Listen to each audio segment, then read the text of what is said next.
আসন্ন ত্রয়োদশ নির্বাচনে আপনারা নরসিংদীতে সকাল সকাল এসে ভোট কেন্দ্রে এসে ভোট দিবেন, খালিল কবির খোকন ভাইকে ভোট দিবেন এবং বাকি যে 5টি আসন আছে ওই আসন আপনারা সকাল সকাল ভোট দিবেন। আমরা ইনশাল্লাহ নরসিংদী শহরকে একটি আধুনিক মডেল হিসাবে তৈরি করব এবং নরসিংদী পৌরসভাকে সিটি কর্পোরেশনে তৈরি করবো ইনশাল্লাহ, খালিল কবির খোকন ভাই যদি আমাদের নরসিংদী থেকে মনোনীত হয়।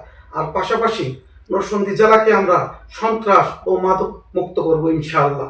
তাই আমি ভোটারদের প্রতি অনুরোধ জানাচ্ছি, আপনারা সকাল সকাল গিয়ে আপনাদের মূল্যবান ভোটটা দানের শীষে ইনশাল্লাহ দিয়ে দানের শীষে 5টি আসনকে আপনারা বিজয় করবেন ইনশাল্লাহ।